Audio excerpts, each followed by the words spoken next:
नमस्ते, Vande Mataram. Revolution India channel पर आप सबका हार्दिक स्वागत, अभिनंदन। जैसा कि मैं अपने दर्शकों से हर बार वायदा करता हूं, किसी ना किसी ऐसी शख्सियत से आप सबको रूबरू कराऊंगा।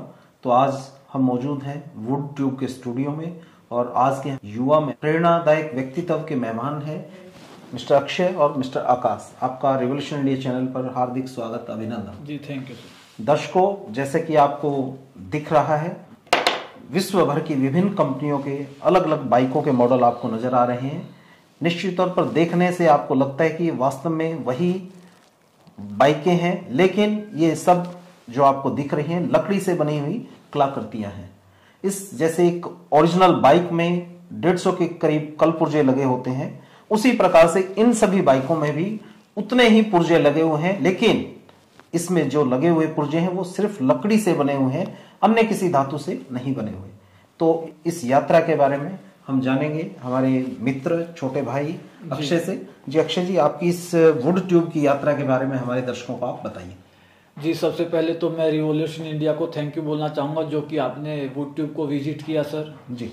और सर, हम बचपन से ही वुडन क्राफ्ट में बहुत ज़्यादा इंटरेस्टेड थे और ये आपके समक्ष हमारी कलाकृतियाँ मौजूद हैं। जी। आप देख सकते हैं हमने कितने नाजुक तरीके से बिल्कुल माइक्रो टूल की मदद से इसको बनाया गया है। और आपने बता ही दिया, 150 पुर्जे हमने बिल्कुल अपने साधारण से औजारों के साथ है। देखिए सर जी, इनको तराशा हमने और लगभग 40 डेज के अंदर हम एक मॉडल को बनाते हैं सर। जी। मैं आकाश जी से जानना चाहूँगा। आकाश जी, आपने जो ये बाइक के मॉडल बनाए हैं, ये किस प्रकार से आप डिसाइड करते हैं कि ये हमें यही मॉडल बनाने हैं? वो पैमाना क्या है कि आपको बाइक पे ही क्यों आके अटके, कुछ और क्यों नहीं? देखिए जी, हम पहले बचपन से लगे हुए हैं ये कास्ट कला में जी। क्योंकि हमारा पुश्तैनी काम लकड़ी से संबंधित था, तो हम स्कूल से आने के बाद यही काम करते थे, खिलौने वगैरह, और बाहर घूमने के बजाय और बच्चों की तरह। जी। और तो पहले करते थे हरियाणवी संस्कृति पे काम, कल्चरल काम था वो। इस पे यूट्यूब पे नहीं करते थे जी। जी जी। लेकिन हमारा काम देखने के बाद बहुत सारे लोगों ने हमें कहा कि सुझाव दिए कि आप यूट्यूब पे आइए, सोशल मीडिया पे आइए, जी। अच्छा बड़ा प्लेटफॉर्म है। जी। तो हमने विचार बनाया कि यूट्यूब पर आकर और देश विदेशों तक अपनी कला को दिखाया जाए। जी। और फिर यहाँ पर थोड़ा बाजार बहुत बड़ा है सर। जी। तो इसको मद्देनजर रखते हुए कुछ यूनिक लेके आओगे तो आप चलोगे, यहाँ नहीं तो जी जी जी भीड़ का हिस्सा बनकर रह जाओगे। जी। तो हमने एक यूनिक आइटम चुना है, बाइकें, जो कि हर घर की यूज है, हर मतलब युवा की पसंद है। हाँ जी। जी। तो लोगों में इसकी अच्छी खासी पहचान है, बाइकों के बड़े शौकीन है लोग। जी। तो हमने चुना कि क्यों ना बाइकों, लकड़ी की बाइक को बनाकर ये अपनी कला का प्रदर्शन किया जाए यूट्यूब के माध्यम से। और युवा देखने वाले हैं जी, जी, हमारे दर्शक है जो यंग ऑडियंस है, तो उसके लिहाज से भी हमें थोड़ा मॉडर्न आर्ट की तरफ टर्न लेना पड़ रहा है जी। जी जी। मैं अक्षय जी से जानना चाहूंगा, जी सर। आपके इन सब किए हुए कार्य को, क्योंकि अब ये इसकी एक लिमिट नहीं है, वर्ल्ड लेवल पे ये काम जा चुका है, विदेशों से भी आपको जितना हमें पता है कि ऑफर आई है, पर आइटम आपको लाखों रुपए ऑफर आए, लेकिन आपने उनको भी डिनाई कर दिया। तो उसके बारे में बताइए, कितने लोगों ने आपकी इस कला को निहारा है वर्ल्ड वाइड? जी, निश्चित तौर पर मैं आपको बता दूं कि लगभग 2 करोड़ से अधिक लोग हमारी कलाकृतियों से परिचित हो चुके हैं जी। और हमारे प्रत्येक मॉडल पर हर दिन आए दिन मेल आता रहता है कि प्रोडक्ट को सेल करो। लेकिन सर, हम कॉमर्शियल तौर पर अपने काम को नहीं कर रहे, क्योंकि पैसों के लालच में हम अपनी क्रिएटिविटी को खो देंगे। क्योंकि हम एक मॉडल की भी जो मार्केट में डिमांड है वो पूर्ति नहीं कर पाएंगे। जी जी। और प्रत्येक मॉडल 40 से 50 दिन में बनाया जाता है जी। तो फिर सर, हम इसलिए कॉमर्शियल तौर पर अपने आर्ट वर्क को नहीं कर रहे जी। लेकिन हमारा एक प्रोजेक्ट है, अंडर प्रोसेस है सर, वो अभी उस पर काम चल रहा है। जी जी। तो हम उसके जरिए अपनी इस कला को और आगे बढ़ाएंगे। जी। आपके इस काम करने के दौरान आपको इंजरी भी हुई है जी। आपके हाथ में भी मुझे कट का निशान दिखाई दे रहा है। देखिए दर्शकों, ये काम करते करते और कला का जुनून ऐसा कि उस दर्द को भुला दिया और इस कला में ही खो के रह गए। तो इस प्रकार के दर्द को जब आपने सहन किया, मन में नहीं आया कि इस काम को छोड़ दें? देखिए सर, शुरुआती दिनों में हमारे पास उचित टूल नहीं थे, क्योंकि बिल्कुल माइक्रो लेवल का काम है। तो हम साधारण से औजारों के साथ, अब भी साधारण से, लेकिन अब धीरे धीरे अनुभव बढ़ता जा रहा है और टूल किट भी बढ़ती जा रही है। तो शुरुआती दिनों में हमारे दोनों के भाइयों के कट आ गए थे सर, लेकिन हमने उनका भी आनंद लिया, हमने विषम परिस्थितियों का भी आनंद लिया और उसी का परिणाम है आपके समक्ष मौजूद है सर। जी, मैं आकाश जी से जानना चाहूँगा। आकाश जी, आपका इस जो कला का है, लोगों को वर्ल्ड वाइड दिखाने का एक जज्बा है, जुनून है, देश को गौरवान्वित करने का भी एक जुनून नजर आ रहा है। तो इसके बारे में आपका विजन क्या है? कोई संग्रहालय बनाने का विचार है? किस प्रकार से आप? हाँ जी, अभी हमारा इनको कमर्शियल तौर पर तो हम करते नहीं है और कॉलिंग वगैरह बहुत आती है, लेकिन हम विचलित हो जाते हैं जी। और वो दाम लगाने का कहते हैं लोग, लेकिन हम मना करने के बावजूद भी बहुत सारे पता नहीं लोग कहाँ से नंबर लेके आते हैं, लेकिन और डिस्टर्ब भी करते हैं। लेकिन अब मैं आपके चैनल के माध्यम से बताना चाहता हूँ कि हमारा इनको बेचने का कोई उद्देश्य नहीं है अब तक। और हम अपनी कला के साथ, हमारी इनके साथ इतनी भावनाएं जुड़ी हुई हैं, तो बेचने का तो कोई सवाल ही नहीं पैदा होता। और इनको भी कलेक्शन कर रहे हैं हम, वक्त आने पर अच्छी तरह से लोगों के लिए प्रदर्शित करेंगे इनको। एक संग्रहालय के रूप में अगर हम जितना भी कर पाए तो इनको डिस्प्ले करने का काम करेंगे। देश विदेशों से लोग आए और देखें हमारी कलाकृतियों को। इससे हमारे शहर का, हमारे राज्य का, हमारे देश का नाम रोशन होगा। जी, आकाश जी, आपके चेहरे पर भी मैं कट देख रहा हूँ, आपको भी लगता है निश्चित तौर पर इस काम करने के दौरान ही इस प्रकार के दर्द को सहना पड़ा होगा।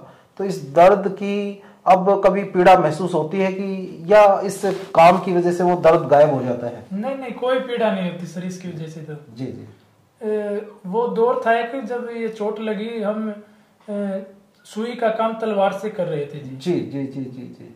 और औजारों का अभाव था, पता नहीं था, औजार मार्केट में नहीं मिलते हैं अब इस काम के।